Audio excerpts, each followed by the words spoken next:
Well, thanks everyone for joining, and apologize for being a little late. We did the Economic Forum in Albuquerque this morning, where we highlighted all the incredible good news, and there's a lot. And for all of the appropriators and policymakers in the room, billions of dollars are here, billions of dollars are coming, and the opportunity not to have to debate one crisis over another for figuring out what we do, and also the opportunity to be really forward-thinking about what we have in terms of a productive, positive vision for New Mexico for generations to come is all right here. And to make sure that we're leveraging it and making the best possible decisions and supporting our appropriators and policymakers in the most meaningful way, and our partners in the private sector.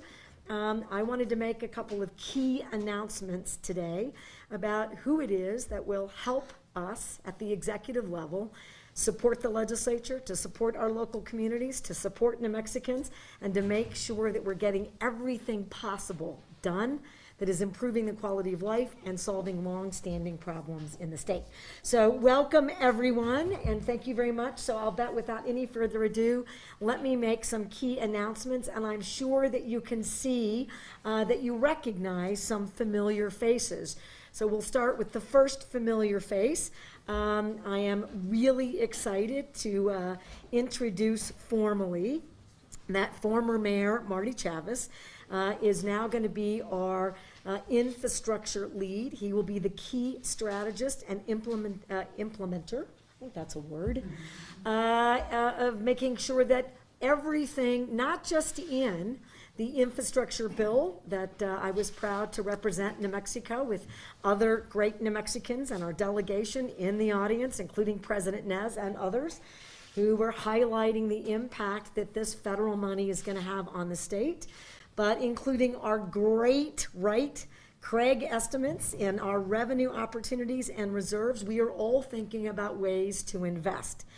Mr. Chavez is an expert at three things. One, getting stuff done. All right, and this is really all about getting stuff done. Two, he knows unequivocally and firsthand that as important as all of the work for roads and bridges and water projects and fixing our dams, he also knows that this means jobs and really creating incredible economic efforts.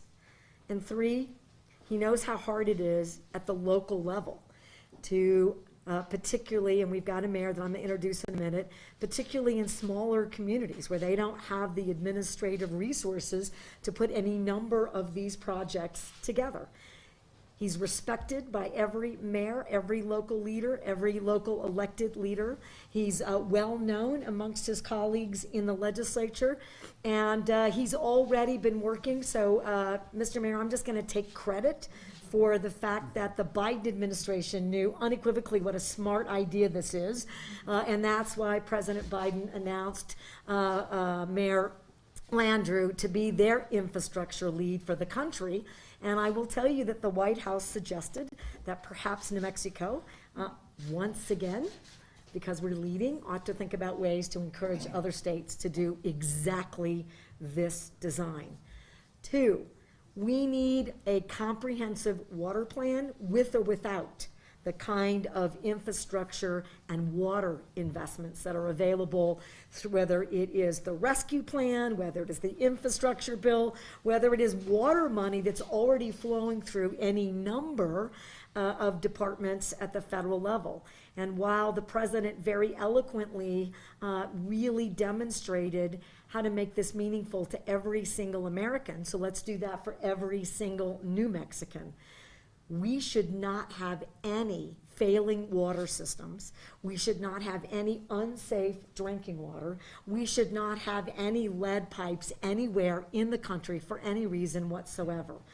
And we are announcing also today a water lead, and that is Mike Hammond, who has a decades-long career, the Bureau of Reclamation and in local water groups, and is frankly the expert that we have all been going to, including the state engineer's office, and has a very specific, productive relationship with so many tribal communities about our water settlements and about water infrastructure options for the future. So that means safer drinking water, better wastewater systems, identifying better opportunities for scarce water resources, and really thinking about an entire comprehensive set of investments. And here these two things will go together over and over and over again.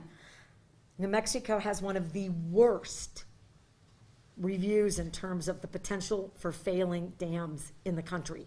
We have 500 dams. At least 200 have a D or an F grade. And let me just put that in perspective. That means for any catastrophic weather or related event, the likelihood that that dam fails high, and when that dam fails, the likelihood that we have loss of life and property extremely high. The money coming from the federal government, the money that's been made available in any number of ways, means that we can fix all of those dams, 200 of them, all at once. I need you to get that done by Monday, week from right now, because it costs about $300 to $400 million, and that money is available. And I'm looking at Mayor Nieto. I promise I'll make all the right introductions. You know, we have mayors in communities all across the state who worry every single day, and they get 50,000 or 100,000, and we just keep building and waiting. And meantime, they're keeping their fingers crossed that we don't have a catastrophic event in the meantime. And it's untenable and unnecessary. And today is the day we talk about the people who are going to lead and support every single community across the state to make sure that that isn't something we ever have to worry about it again. We're also announcing, although he's not here, but he's been at work, a guy from Illinois. His name is Matt Schmidt. Now, Matt Schmidt is going to be our broadband lead, meeting the design by these incredible group of both House members and senators who were very clear that, you know, we've got some great departments. We've got our Department of Information Technology, but just like these two leads, you need to have a person and a structure that people can relate to, get to, and that we can see that priority in real time translating to making a difference on the ground every day. Matt Schmidt is on contract for the next 6 months. He will be traveling in and out of New Mexico. He is leaving. It was hard to arm wrestle with the governor of Illinois. He is leaving the Illinois Office of Broadband. He has extensive experience as a technology expert and lead from the University of Minnesota, and we're very delighted to have him. He has a very new young family and another one on the way, and traveling today wasn't the best idea for a number of reasons, but make no mistake, it's going to be incredibly exciting. But I am going to introduce his partner, who got sucked in the way that people do, wanting to make a difference in a beautiful, great state like New Mexico. And so I want to introduce Kelly Schlegel, who's over here. Now, Kelly Schlegel is I don't know how many decades as an executive at Boeing, but she's a software engineer and expert, and I basically know her as a rocket scientist. And this is someone who has built both commercial and defense communications systems for the country for well more than 3 decades, and continues to do that consulting and is in high demand all across the country. But a homegrown gal from Clovis, New Mexico knows that no state deserves broadband expertise and connectivity that's going to take a variety of strategies to make sure that every household, every child, every business, every community has direct and immediate access to high-speed internet. Look no further than the work of Kelly Schlegel. And I should point out, I asked her to make sure that what we were doing in terms of recruiting and to make sure that I was meeting the intent of the legislature, who said, please don't wait a long time to get this going, start looking and searching the world. I wanted to be doing work on the ground in the meantime, setting up our broadband council, really making a difference. I asked her to sort of think about how that framework should look, and now she's leading in all of those spaces. Again, she's volunteering in that space. And ask anywhere, and they will tell you, who's that Kelly Schlegel? She's doing incredible work, and I will submit that I believe that New Mexico is going to be a place that most of the rural and frontier communities look to figure out how we figured out, whether it's laser, microwave, satellite, or any number of communication strategies to assure, and laying fiber, that we have broadband and connectivity to every single household in the state. And so I wanted to make sure that you got a chance to hear from her and talk with her. And then I've got some other incredible guests, and then we're going to have them, a couple of folks speak, and we'll take questions. I don't think he needs any introduction, but we have Vince Alvarado, who's the president of AFL-CIO. Good news, bad news for you. I'm expecting you to get enough workers in every fashion, good, strong, productive union jobs where we know that the training and quality of work is readily available, whether we're building roads or brand new water projects. And so thank you for being here. Thank you for your incredible work and leadership. Mayor Nieto, here's a mayor that knows unequivocally the challenges of rural America and rural New Mexico, whether it's defeating COVID or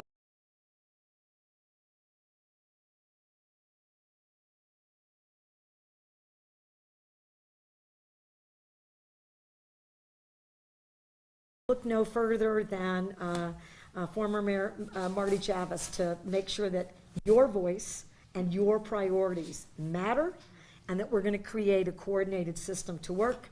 And we have to also be doing this with all of our sovereign nation partners. This is a state that's going to provide its own direct funding.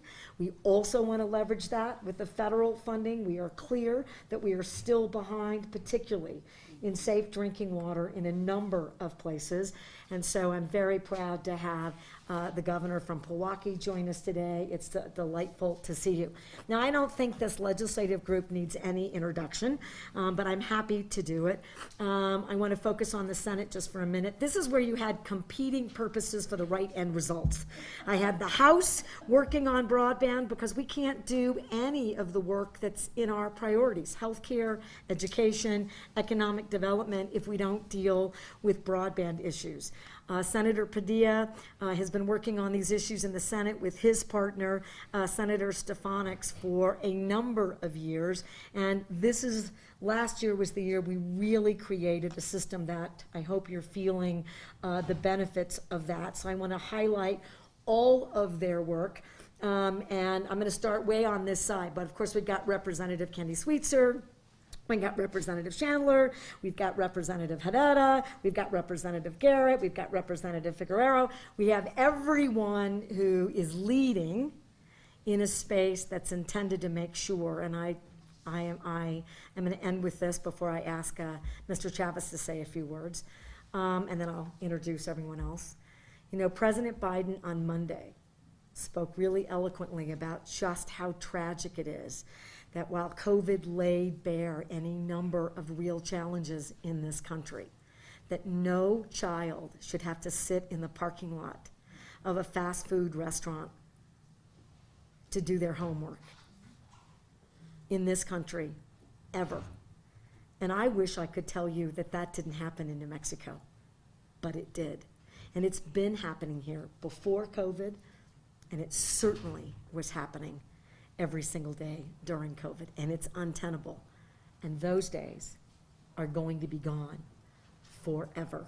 And I couldn't be prouder or more delighted. So let's go with our infrastructure lead. I know there's a better name for what we're calling you, but I don't know what it is. So Mr. Mayor, thank you for joining our team, and thank you for being here today. Governor, thank you, and I answered all kinds of names. I'll be brief.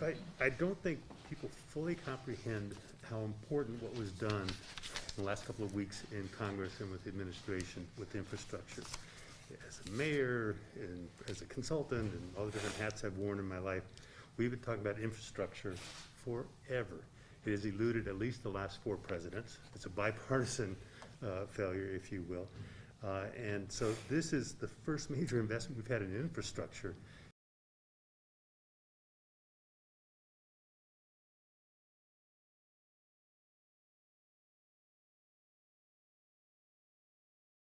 Say yes to. And we are perfectly aligned and have and shared goals here. One, of course, is to get the money on the streets as quickly as possible, because it doesn't do any good for anybody sitting in the bank.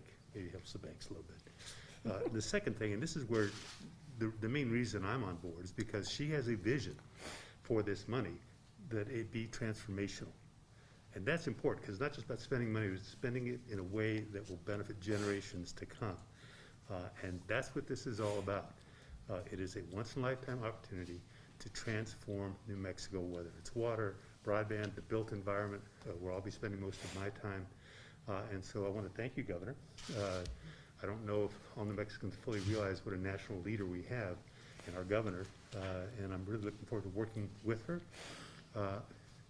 I've worked against her before, and it didn't come out well for me. Again, I want to thank you, and this is going to be a great adventure for New Mexico. And if we do it right, we will be thanked generations well beyond us, and we're going to do it right. We are. Thank you very. I'm very excited. I mean, a lot of this work hasn't been done in 60 years in New Mexico and around the country. Mr. Hammond, welcome to the team, and I would love it if you would say a few things. Thank you, Madam Governor. I am so grateful for the opportunity to serve my fellow New Mexicans. We have a growing need to really focus on our water resources, growing series of drought. We're in a persistent drought period right now. It's been about a decade. We are in an arid state, and our people are resilient, and they are adaptable, and they've done that for centuries in this great state of New Mexico, and we can do it again in the context of what we're facing that is of extreme concern due to the global warming situation and the climate change. We're seeing increased temperatures, and when you're already in a very arid condition, and you add more temperature into a very arid condition, it becomes more arid. And that's something that we're really going to have to understand. And the governor's process of setting up the 50-year water plan is the mechanism that I believe will provide the framework for us to get our arms completely around the problems that we're facing, and to create the resiliency by going out into the rural parts of our state. All four quadrants of our state have various conditions that differ from their water supply availability and the water supply needs. All of our industries depend heavily on a good source of water supply, and it's all integrated into the health and welfare of our communities. So through the current status of the 50-year water plan, that the Interstate Stream Commission is running. I sit on that commission appointed by the governor, and that's moving along really well. They formed a panel of the best climate and water resources scientists to do what they call a leap ahead analysis. And what that shows us is that we have some extreme conditions that we may face in the next decade and beyond. And so we need to prepare ourselves. We have this great opportunity, once in a generation opportunity, with this federal resources that our governor has fought so hard to bring to New Mexico. And I am going to be utilizing the 50-year water planning process to help set up the gaps in need throughout the regions of our state and our communities, work with all of the different water user sectors and the different groups like the acequias and the tribal communities to get a full sense of what everyone needs and how are we going to integrate that into our total infrastructure development program, working with Mayor Chavez and the legislature. The leadership of the legislature is going to be key to a whole of government approach that we must take. And that includes getting all of our department heads aligned for water resources development, and making sure that that's well coordinated and that we have good prioritized systems and funding mechanisms to get that, those projects out on the ground as quickly as possible and to plan accordingly for the future. So I'm looking forward to this monumental challenge, but with challenge comes opportunities, right? And those opportunities are before us, thanks to the good work of our governor, the legislature, and everyone that we can pull together and make this a success in light of the huge challenges that we face in the water resources arena. So I'm up for the challenge. I'm up for the task that the governor has laid at my feet, and I will hit the ground running hard. I have no doubt. Thank you. All right. I'd like to introduce again Kelly Schlegel. Hello, everybody. Thank you for having me here. And as the governor says, I was voluntold. So, you don't say no to the governor. So that's why I'm here. But really why I'm here is what the governor and President Biden mentioned earlier is when you think of a child in a fast food parking lot, it just tore at my heartstrings. So I just had to step in. New Mexico is at the bottom of the broadband accessibility factor. We're down in the lower 1/3. I'd like to see us raised to the top 1/3.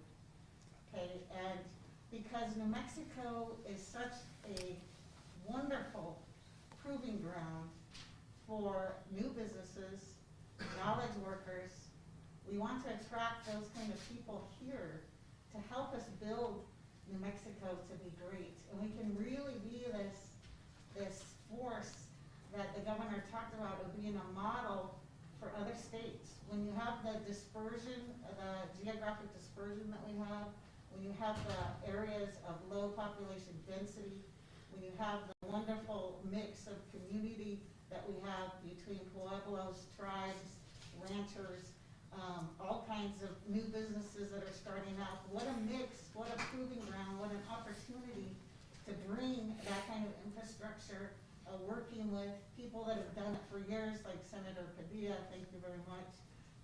People like Martin Chavez, that's going to do the infrastructure, the Department of Transportation, the Pueblos and Tribes, the Public Education Network, the State Education Network.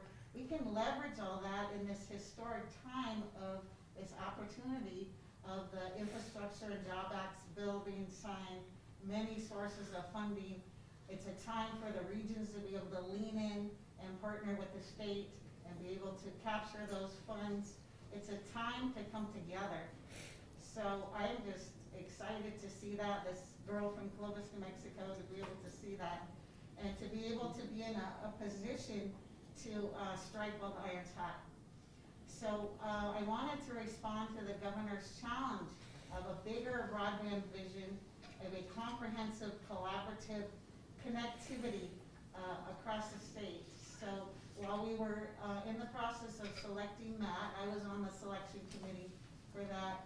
I was able to bring 14 companies together in a consortium, almost like a think tank, to be able to bring those mix of solutions that the governor talked about. It's not a one-size-fits-all for everything, but everything does have to talk to each other. So you can't just have islands of connectivity. You've got to be able to send data and voice and communication across everything. So we have this opportunity to bring these people together that want to collaborate and want to help each other and want to bring solutions so that this broadband plan can get off the ground for Matt and as the new broadband advisor. And I'm really excited that he's coming because he brings that expertise from Illinois as a broadband director. He's been a senator, a state senator in Minnesota. He's gone after funds, and he's really directed $400 million worth of broadband funding. So he's the kind of person that we need, and I'm here to be by his side to help him if he needs it. And I know that we can do this over the next 3 years and bring it to every child, every family, every aging person that needs telehealth across, who needs telehealth for their senior person. So I'm glad to be here. Thank you for letting me do this. I'm so excited to welcome Matt to the position. Terrific. All right, I'm going to do a couple quick more things, and I know we've got questions. One, I would invite Governor Roybal to share a few words. I'm going to kind of go in the opposite order, and thank you so very much. Thank you, Governor Grisham. Yeah, on behalf of my pueblo, we appreciate Governor Lujan Grisham's work to expand broadband across New Mexico, which will be further supported by a $2 billion investment in broadband for tribal communities in the federal infrastructure bill. I look forward to working with the governor's team to deliver broadband expansion to my community and tribal communities across New Mexico. Broadband expansion is important to our community as we have several areas that don't have service right now, which has made distance learning especially difficult. The improvement of public transportation in rural areas, communities especially, is critical to underserved communities like Pojoaque. The addition of electric buses, EV charging stations will afford the Pueblo an opportunity to improve access to essential services for those who lack resources. Water and wastewater management, because the Pueblo of Pojoaque provides regional water and wastewater services, investments in clean water initiatives will help residents in the Pojoaque Valley, both Native American and non-Native. The federal infrastructure bill will also include $466 million for the Bureau of Indian Affairs, including for infrastructure projects and climate resiliency initiatives. These investments will support the record amount of capital funding that the Lujan Grisham administration has delivered to tribal communities in New Mexico, more than the previous two administrations combined, and for that we are very thankful. Thank you. Yeah, that was a partnership. I'd like to ask the mayor of Mountain Air, and in case anybody was wondering where he was mayor from, I just realized I didn't introduce him. He's wearing it on his mask, and frankly, so proud, and he should be, of his work and his community. It's on every T-shirt and everything he has. Mayor Nieto. Thank you. I want to thank Senator Heinrich, Senator Lujan, Congresswoman Stansbury, and Congresswoman Ledger Fernandez for their leadership and for their help in getting this infrastructure legislation passed. This investment into our country's infrastructure is crucial. I am also grateful for Governor Michelle Lujan Grisham's leadership here in the state. The creation of these 3 new positions will be vital to our state and will be beneficial to our small rural communities like Mountain Air. Improvements to our infrastructure and large-scale street repairs are costly and many times unaffordable for our smaller communities, but they are definitely needed. The billions of dollars coming into New Mexico will assist the state and our communities in getting these needs addressed.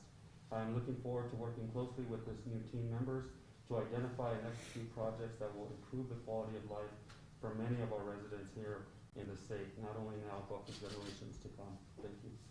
Thank you, Mr. Mayor, and Mr. Alvarado. Thank you, Madam Governor, and thank you for this important invitation. You know, I'm honored to sit here at the table with all these fine gentlemen and ladies. You know, thank you. From day one, from your administration, you know, our governor has worked hard with labor to create good paying jobs for New Mexicans. You know, these investments in infrastructure will go further to support the work that create millions of new, good paying, prevailing wage jobs every year. Not only across the country, including here in New Mexico, that is, we're really needing this. This infrastructure bill will put New Mexico labor to work, funding new projects in clean energy, water infrastructure, transportation, with $2.5 billion for roads that are greatly needed here in our great state in New Mexico.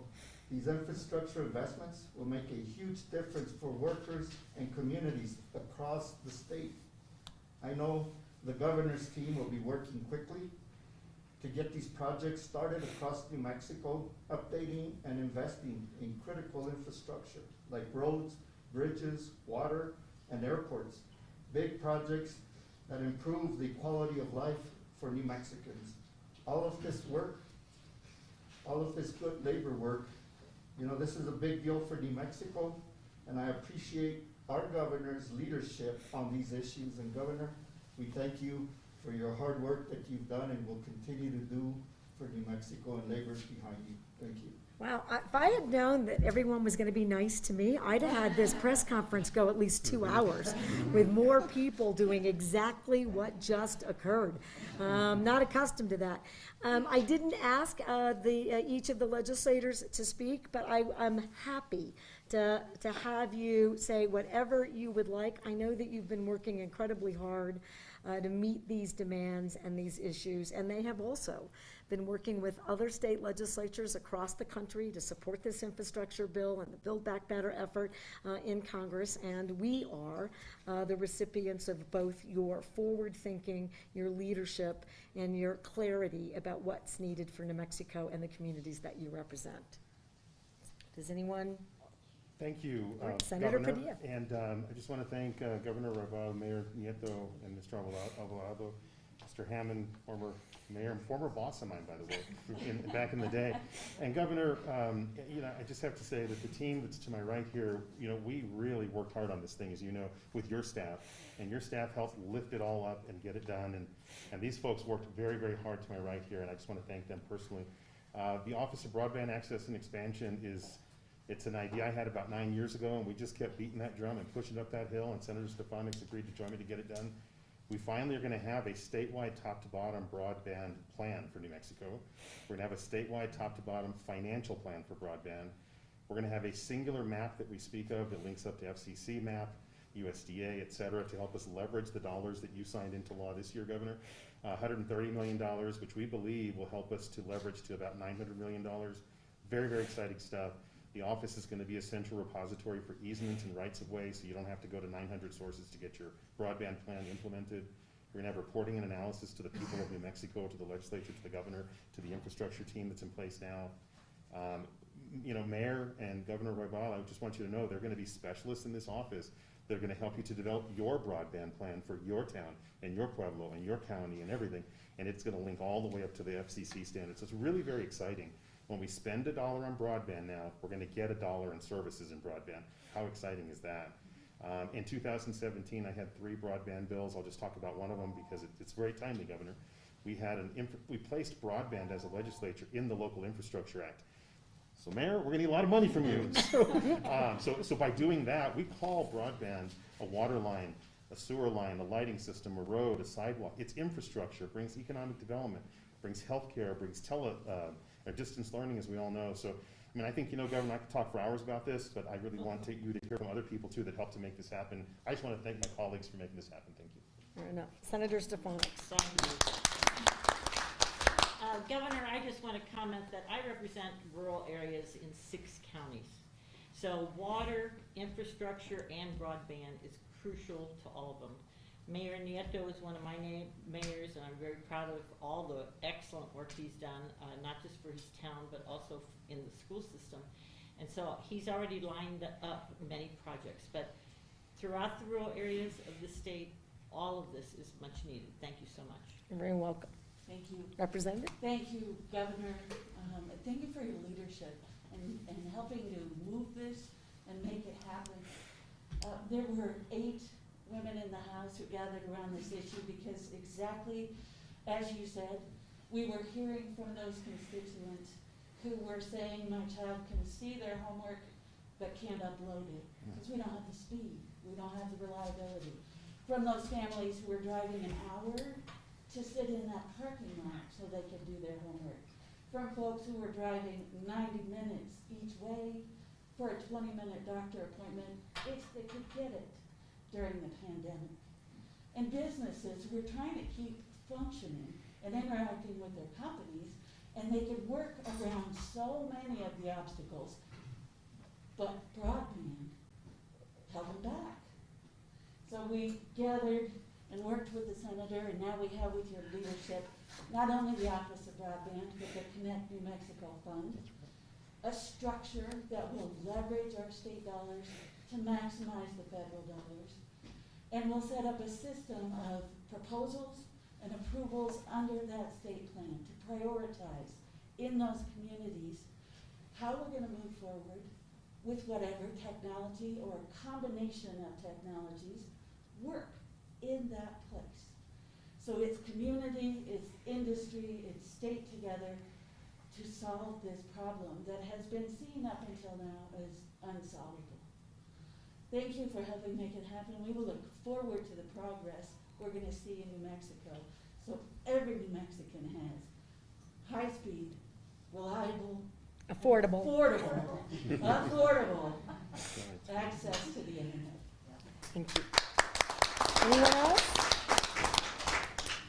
Representative Herrera? Oh, thank you, Madam Governor. Thank you for your leadership. And I would like to thank my 7 sisters in the House.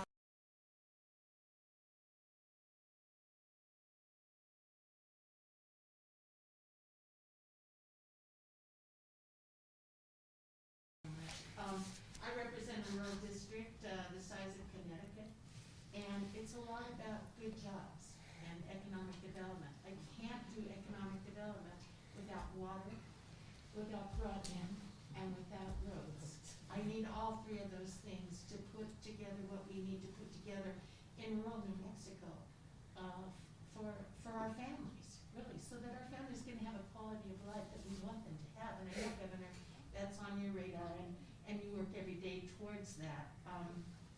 I've been without water because of climate change for 6 months. Our well went dry. Wells are going dry in northern New Mexico. Surface water systems are running out of water. We're having to dig deeper and deeper wells. It is a real crisis in northern New Mexico. So thank you for bringing both Mike and Mayor Chavez to the table for Mike and broadband. We've got a lot of work collectively to do together. I'm very appreciative of your leadership. Thank you. You are welcome. Thank you. All right. Yes, Representative Sweetser. I will simply say I too represent a very rural area, but I didn't need to hear from my constituents. I have a daughter in high school who had to drive to town because we live on a farm south of Deming, had to come into town to get that connectivity to do her schoolwork last year. So it was a very, very real issue as I worked with my colleagues and the Senate and the governor, of course, and we're just so glad that we're at this point. So thank you. Well, thank you. So a great group of leaders and visionaries and incredible folks with incredible talent who are going to execute all of these efforts and spend these incredible resources to make a generational kind of investment that will be meaningful for generations to come. We're available for questions. Folks may have questions on a variety of topics. We can start with the issues we've been addressing here today. On these issues, I know people are excited about this. When will this start making an impact in real New Mexicans' lives? It should be pretty immediate. I mean, one of the questions, this is so funny, and I appreciate that you're asking it. So when the legislature appropriates money, they immediately want to know how quickly I can get it out the door. Fair. And then local communities want to know how quickly I can get it out to them. And the very first thing all the governors and mayors said in D.C. to the president and to Secretary Buttigieg, how quickly can you get that out the door? So it is a relevant question, but we're pretty effective at both getting it out the door, getting it encumbered, and streamlining processes. I do think an area that we want New Mexicans to be aware of, and we're on it. We are all training, recruiting, and investing in a workforce. Having enough crews to do all of this work is challenging. It's going to be challenging in every state. And it'll be a challenge here, but that's why we want additional folks on the ground, bringing in other partners, leveraging other construction companies, making sure that we remove every barrier while still being accountable to that issue. That's part of the problem. So people should start to see things pretty quickly. The next quarter, I think, is going to really feel like we're stepping it up and crews are starting to do stuff. One last thing about that. It is not as if we're just inventing right now. Okay, there's 500 dams, there's 3,800 miles of roads. We'll put all of those projects into a hat, we'll shake it up. And then Mayor Chavez and Mike and everybody and Kelly will just sort of figure out what goes first. We have been planning for where we could spend these resources with the legislature for a decade. So it's making sure that we don't tear up a road to do roads, and then tear up a road to do water, and then tear up a road to lay fiber, which we typically do because we get incremental funding and apply it when we have it. This needs to be comprehensive. It needs to do here's the two parallels that I've yet to say publicly. You got to deal with the emergencies, all right? Let's get all of those failing dams done. But you also have to be able to identify your real opportunities. And when I think about your work in the San Juan Chama water diversion, when I think about your work at the airport, when I think about, all of the things that we have accomplished collectively, people should start to see those impacts. And somebody asked me, and then I'll go to the next question, aren't New Mexicans going to be frustrated, by all of this construction and orange barrels? And you know what? New Mexicans are frustrated when they have to drive 90 miles, and they're frustrated when they have to deal with potholes and the wear and tear on their vehicles. This should be really exciting. Cranes, trucks, orange barrels, progress. It's just a little bit of pain for making sure that New Mexico's on the right path. So people should start to see things. I have two on-topic Yeah. questions, and then I'll go around. At the climate conference, what was it like to represent a state that has a huge oil industry and like a rogue Tesla store? It was. Just call it a rogue Tesla store? Okay, that's fine. Look, first of all, I really want to highlight that these invitations, including the invitation to represent New Mexico, were incredibly meaningful and were not provided everywhere and anywhere. And a lot of that had to do with not just our methane rule, but the incredible work we're doing in a transition, that it's equitable. This COP26 conference was really about equity and justice, because communities of color and tribal communities are often hit the hardest because we have not transitioned to clean, renewable energy. And so we were invited. So the question, was that an interesting position, a juxtaposition, when you're the second largest oil and gas producer, and now you're being highlighted as one of the places where environmental movement and tackling the climate crisis is meaningful and is valuable for countries all around the world. It's important for people to know and be transparent.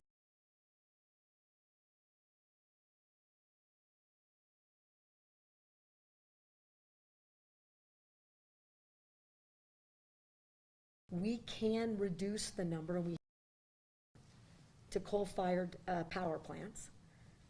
We can clean up oil and gas.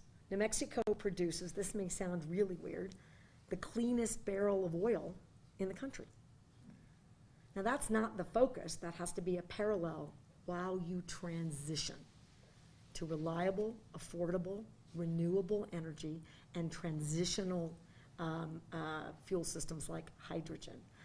And we are the testing ground for all of that, and we are successful, which is why the federal government's now going to adopt our methane rules for the rest of the country. And so it was exciting to be earnest, to showcase our innovation, to talk about how we're going to do a meaningful transition, and to how people will be able to see it here so that it's translatable to countries like India. That's an incredible place to be, and highlighting that on the world stage means New Mexico is also going to be incredibly accountable to the rest of the world. And it's a position that we do well by and in, and I was really proud to be there. And then on broadband, and anybody feel free to weigh in on this. Yeah, anyone. We heard a 3-year, everybody has broadband potential timeline.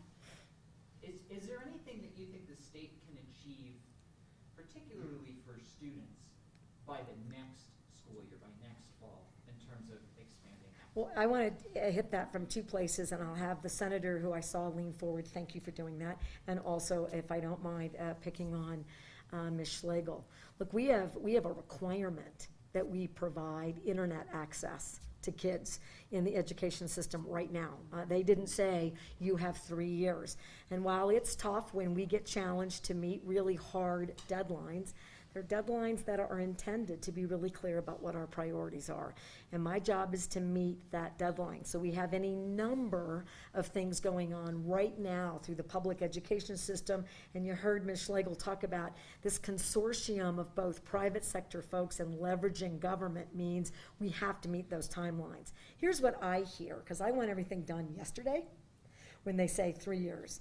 In 3 years, we want to be able to have this press conference. We'll have more than, we want to have this again, where we talk about how we're leading the country in the access points and in the innovations, bringing high-speed internet to every single community.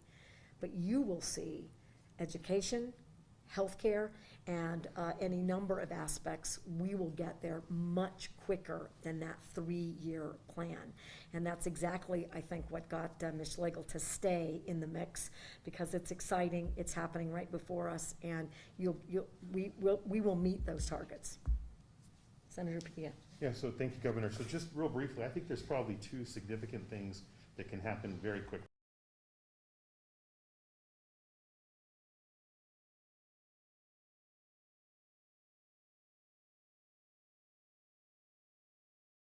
Back. So therefore, you're going to see some real impact in areas that just really have never had terrestrial broadband, who never had other things. So these are all recommendations, by the way. We're the legislature, the appropriators. The action happens actually over here. So step 1 is kind of like, where is it, where isn't it, what are the speeds, what are the download speeds, all that stuff. So we can zone in and work on those. The second big thing that I suggest that we do is, we were just kind of trying to get broadband out as quickly as humanly possible during this pandemic. So therefore, you saw some like mobile hotspots here, mobile hotspots there. I'm hoping that we take that plan on immediately and utilize that, so we see next 6 to 8 to 18-month progress on reaching actual students. But when we do that, I hope that we're implementing technology that will then become permanent. So therefore, wherever you have a mobile option, that it will suddenly be like when they went to the moon and put a flag out there. You're going to have a mobile spot, and then it's suddenly going to become permanent for that particular area that it services as we go through the entire plan of rolling out across the state. I don't want to sound too, I don't want to get all technical on it, but that's how I would approach it, to see real fast action for our students, for our public schools. Kelly? Can I just tag Yeah. on to that just a little bit? Okay, the statewide education network is in progress right now. Okay, there's also the PEN, the Pueblo Education Network. So as the E-rate funds come in, as they're starting to build on that, they're starting now, we can start to leverage that across the state to use those hubs to connect different areas and to use them as launch points to non-education type of areas. So it's starting now, we'll start to leverage right away, and we'll move it out in a real phased approach as Senator Padilla talked about. And if I could just throw in one follow-up, because you mentioned the Martinez-Yazzie order that was in December, and that order was that the state had to provide internet access to devices immediately. So how do you interpret immediately, and when do you think you can fulfill that? Well, we are fulfilling it now. Immediate's hard. A lot of these aspects are much harder to achieve, but frankly, I want these challenges. I've got, no issue with any policymaker or independent body of government saying, look, if this isn't your priority, and if we don't say it has to happen right now, it's untenable that anyone is suffering or not able to provide access. So, we can give you success stories, and we'll do that. Right in the I-25 corridor between Cochiti and Santo Domingo and San Felipe already. We can talk about shifts in McKinley County and their school district and their students. We can talk to you in every corridor and region of the state. Are we there? Is it complete? And particularly the redundancy and reliability that we want, so that it's not a one-off, that's not there. But meeting what we believe is the intent of that court order is well underway. And as we go in for quarterly checks, that is one of the areas that they ask us to talk about first and foremost. And so far, we are deemed making sufficient movement to be in compliance, but that is the role that the courts should have, is to make sure that we're doing the work that we're required to do. Yeah, absolutely. Thank you, Governor. In answer to your question, the next day after the court order was handed down, John Chadwick from PED, Gar Clark from DeWitt, assembled a committee. They hired consultants. They're going down to that house level to get internet, and they've been working for now, what is it, 8 months 8 on months. it? And I just want to give a shout out because they've been working under the governor's direction on exactly solving the problem you're talking about. Any other questions on our comments today? I do have a question on a different topic, Governor. We do have to ask about the situation in Valencia County. An infant died, and there was some conversations between the Sheriff's Department and CYFD. We know you appointed a relatively new Secretary of CYFD after Secretary Blaylock left. We just want to know what the conversations are going like behind the scenes with ensuring that CYFD is in a good spot to prevent tragedies like what happened earlier this week from happening again. You know, I believe that Secretary, I keep calling her Secretary, Justice Secretary, Vigil, has been a powerful and very effective leader in one of the most difficult departments, not just here, but anywhere across the state. When you're dealing with at-risk families, which means you have at-risk children, and a very, very narrow, and it should be, statutory framework, so that the way in which we're accountable, we're always transparent, but we have to meet all the confidentiality requirements and protections. And I believe that if we didn't have that body of law, I would ask for it. You have to do that. She took this tragedy personally. That's not her job, but I really respect that it is important enough that you do everything in your power to do the forensic work to figure out how you prevent this from ever happening again, even when there may not be something that went completely wrong. And that does happen when we do these reviews. Sometimes we find things that we know we either have to have legislatively fixed, or that something we didn't do right, or something that law enforcement, whoever.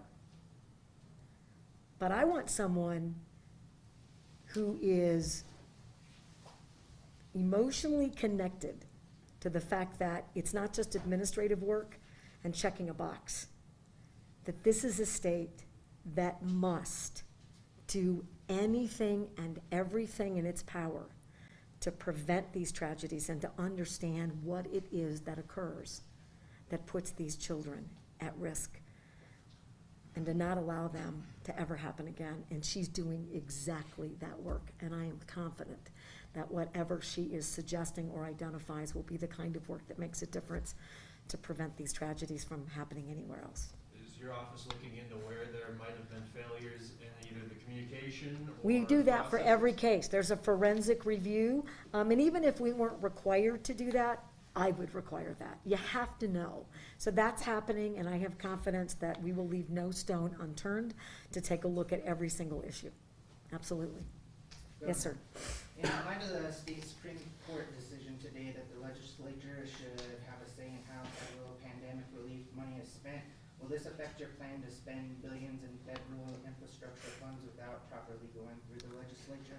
You know, I was disappointed in the Supreme Court decision, but look, it's not going to let it rain on my parade, and I don't think it's going to rain on the legislators' parades, except that I wouldn't go on vacation. And I'm going to guess that maybe your, Thanksgiving, Christmas, over, because it means that we have to do some extra work together. Look, we should be celebrating 3 things. One, that we weren't just spending wildly on things that weren't going to make a transformational difference, right? I respect the legislature, and I believe that they respect this office, and why we don't always agree on every issue. If you take a look at all of our records, I don't think you'll find a legislator here, or very many legislators, either party, whose bills aren't getting passed and aren't getting signed by me and implemented. That is not the case in most states. So I'm still celebrating that we have sufficient ARPA rescue plan resources, and that we have incredible amounts of money coming in from the Infrastructure and Jobs Act. I believe we're going to get more money from the Build Back Better, and we have record revenues the likes of which we have never seen in the state of New Mexico before.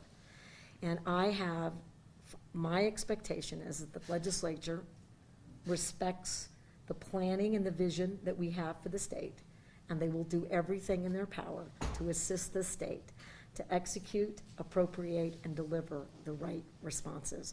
And so, I'm not challenged by it, I'm still celebrating.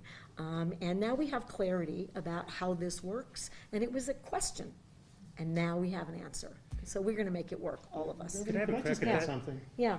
I'm sorry, Yeah. Mayor. So I just want to just jump in here for a second and say, just completing my 9th year in the state senate, and in the 3 years that I've been working with our current governor, this governor was absolutely sought our feedback, our input, everything that's been going on with any dollar that's come into the state. It's been a great handshake and a great involvement. So I just wanted to just throw that out there.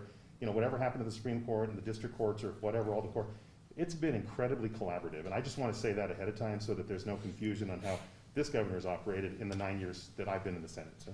You are welcome. We're going to keep doing that, right? This decision provides clarity. We're going to keep working together. And New Mexicans, I need you to do that. We should be celebrating access to these resources, every single one of us, and count on that I'm going to. If I might briefly, what the governor sought was just what every governor that preceded her had, and that was the authority over the federal funds without going to the legislature. It was an open legal question that had never been squarely addressed by the Supreme Court. And it didn't matter, these are the directions from the governor weeks ago, what the Supreme Court did. We were going to work with the legislature, pure and simple. They are the appropriating body, and it doesn't change anything. It's going to be a partnership. Thank you, Mr. Mayor. Scott, Dan, you guys, do you have anything? Sorry to put you on the spot. Just want to make sure. Actually, just some questions for you after. Okay, perfect. Any? Governor, could you address whether the Supreme Court decision and the allocation of these federal funds, is that a topic for legislation in either the December special session or in the 30-day session, or maybe some other time entirely? Any next steps on that front? Well, my current reaction, and it could change because I'm going to seek guidance, right? I mean, that's basically the clarity here is more than guidance, we're going to have to figure out a process together now because they've got to appropriate these funds. So we need to figure out what that process is. And while I teased a little bit about Christmas and Thanksgiving, look, we need this money out. And I've been personally frustrated because I was really trying to connect the dots with, we have some state funds, more than 130 million, thank you very much, for broadband. We've been spending some.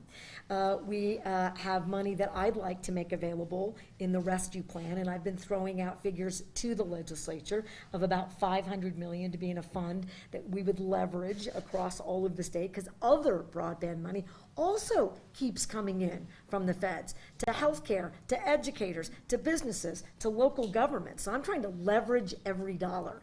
That's what we should do here. We should leverage it all and get the biggest bang for our buck. So Dan, if we don't figure out when we're going to do that, it means that the first question, how soon can you see this, gets shifted. So I'm going to immediately reach out and figure out how do we want to do this so that money's out the door and so that my visionaries and workers here can have access to the resources that they need to get the work done.